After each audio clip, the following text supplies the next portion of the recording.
mistakes. And with this process, I found that I don't run into writer's block. I'm able to pump out sales letters within an hour or two, simply because I don't care about proofreading. So what I want to do now is I want to go over to Fiverr.com and show you how to find proofreaders very, very quickly who can edit your sales letter just for $5 or $10 or whatever, depending on how many words you have. So let me go ahead and show you that. So I use Fiverr.com for all of my proofreading, in terms of proofreading documents and so forth. I love Fiverr. I've never had a bad experience. And the way I go about finding people to proofread my documents, I use several different people at different times.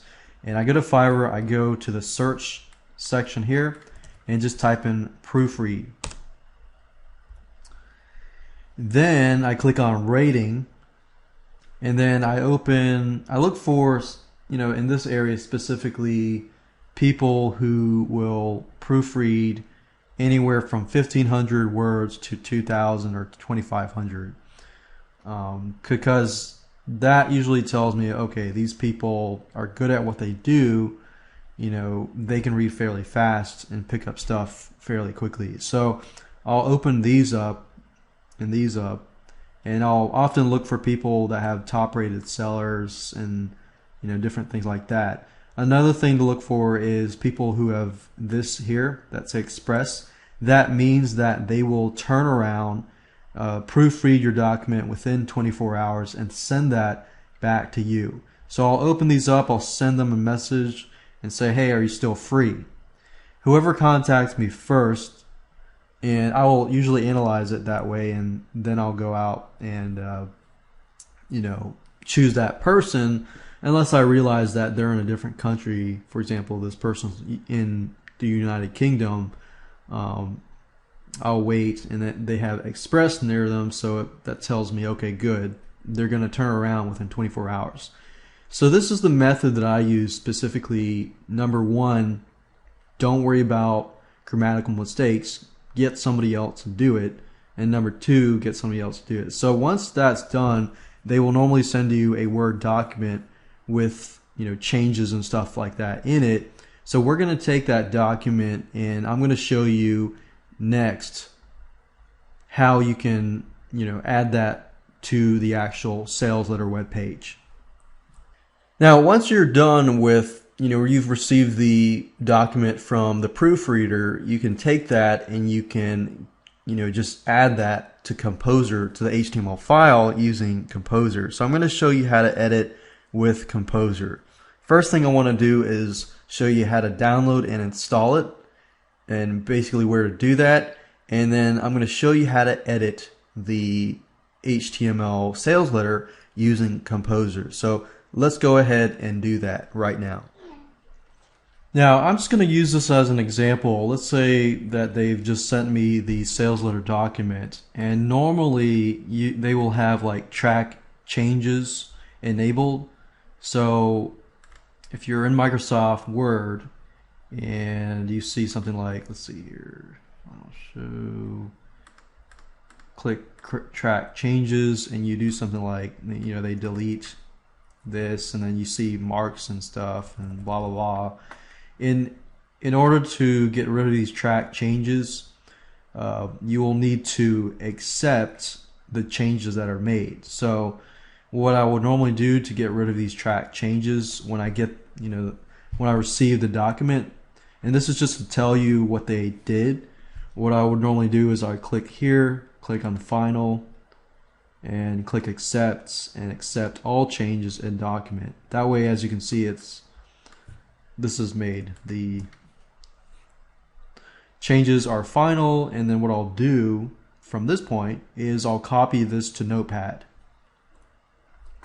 And to do that, I'll just basically click Control A to select all, or of course you can go up here and select all as well. But press Control A to select all, or do whatever you need to select all of the text, and then I'll basically just copy that over to Notepad.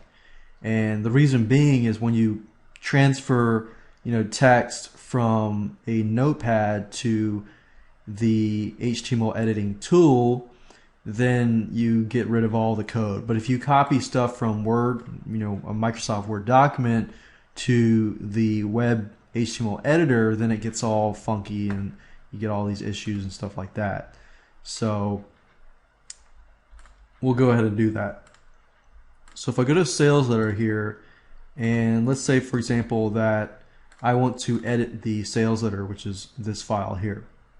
So what I will normally do is I'll go to sales letter and I will open it up using a program called Composer.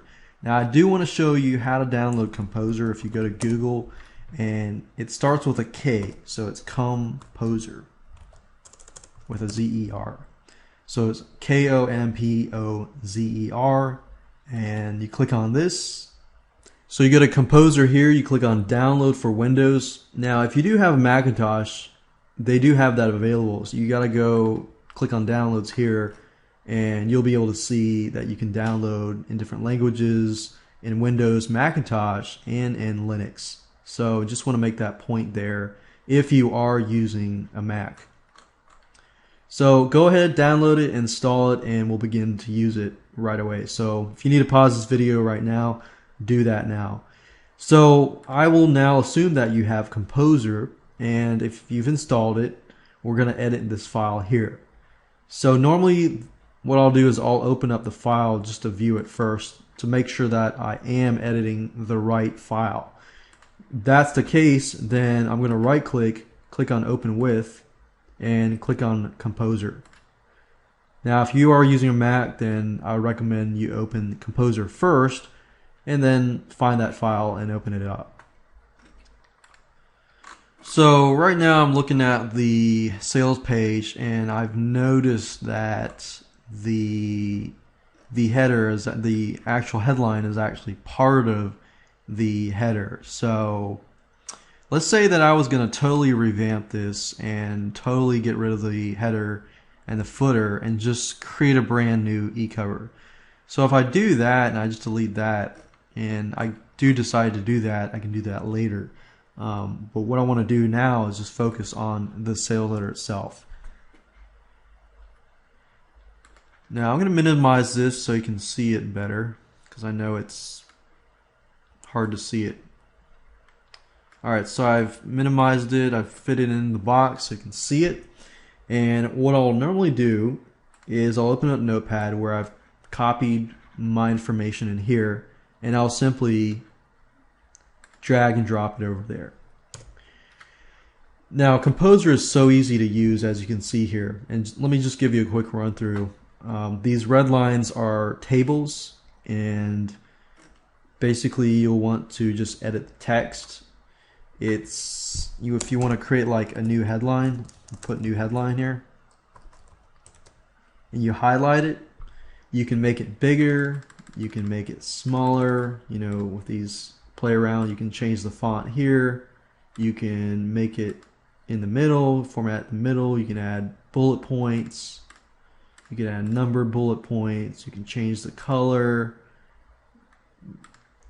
Dark red usually does. You can change the font, Courier, Times New Roman, and change it back. You can add images, you can add tables, other tables, you can tweak the tables, you can add links, and so forth. So as you can see, it's very, very easy to use. So what I'll normally do is I'll have this open, and I will basically copy this over to here. And normally sometimes I'll put in the quotations too, like secrets of profitable cat niche, secrets of the profitable cat niche revealed, warning for warning, don't even think of going in, warning to online publishers. Don't even think about going into the cat training niche until you read this. And then we'll want to add our subheadline, expert cat trainer reveals all, so you don't have to make the same mistakes. And let's say I want to change the color of the sub headline to maybe blue, and I want to make that smaller. I can do that here too. And as you can see, it's very easy. Make sure you save your files just in case something happens. From the desk of first name, we'll just say John Smith. Everybody uses John Smith, but let's do that, and we can change this. You know, text is very easy to change. You can see that this image is within the table, so you know we could delete this. We could add our own, you know, stuff. You know, so really, as you can see, it's very easy to edit HTML files as long as you have the right resources and tools. And fortunately, and best of all, it's all free. So once you're done with that, click on Save, and if I click Exit and I open this up in Google Chrome, as you can see here, I've gotten rid of the header and everything, and I was easily able to change everything. And that's how easy this is.